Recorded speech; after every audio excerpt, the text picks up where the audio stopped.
In the bustling city of Accra, where the streets buzz with voices, honking cars, and the smell of roasted maize, lived a young woman named Oma. She worked as a cleaner in one of the city's largest banks, silent, unnoticed, but always on time.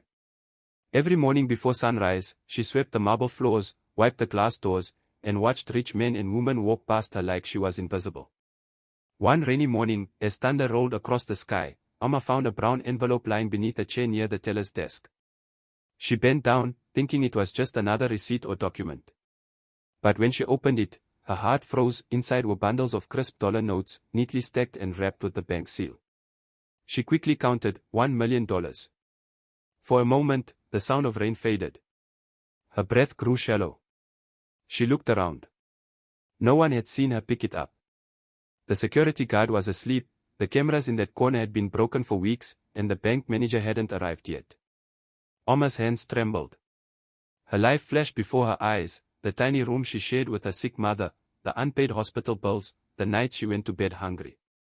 She thought about all the time she had prayed to God to change her life. And now, it seemed like her prayers had been answered. But as she stared at the envelope, another thought struck her. What if this was a test? What if life had given her a chance not to change her situation, but to prove who she really was? She slipped the envelope into her cleaning cart, her mind battling between desperation and morality. The sound of her heart was louder than the thunder outside. That night, Oma couldn't sleep. Her mother, coughing weakly in the next room, asked why she looked so pale. Just tired, Oma whispered. But inside, a storm was raging, a battle between hunger and honesty. The next morning, Oma walked back into the bank, exhausted. She looked at the envelope still hidden in her bag. Her conscience whispered, give it back before it's too late. But her fear shouted louder, they'll think you stole it. As she mopped the floor, she overheard two managers talking anxiously. The international client's deposit, gone. $1 million missing. If we don't find it by noon, we'll all lose our jobs. Oma's heart sank. She felt her throat tighten. Every drop of sweat that fell from her face carried guilt. She could walk away right now and no one would know. With that money, she could buy a new home, take her mother to the best hospital, and start a new life. But deep inside, a voice reminded her, if you build your happiness on someone else's tears, it will collapse one day. At 11:50 a.m., Oma took the envelope out of her bag. Her legs trembled as she walked to the manager's office. The air grew heavy, every eye turned toward her. She placed the envelope on the desk.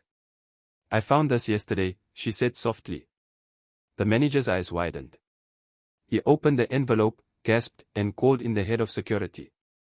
Within minutes, everyone was talking. Some clapped. Some looked at her in disbelief. You could have kept it, one banker said. No one would have known.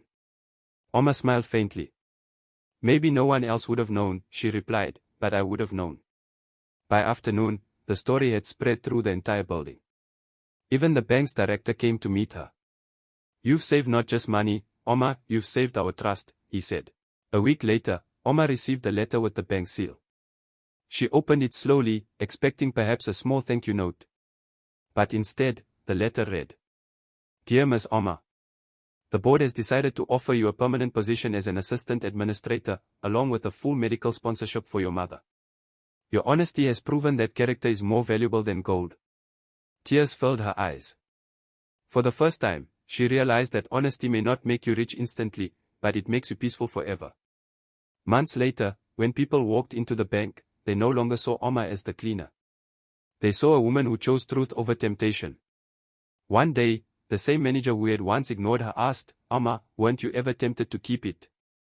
She smiled, looking out at the golden sunset over the city. I was, she said. But I learned that the real treasure isn't in what we find, it's in what we choose not to lose.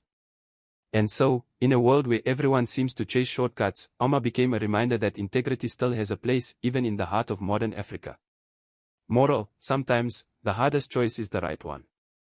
Wealth fades, but character echoes forever.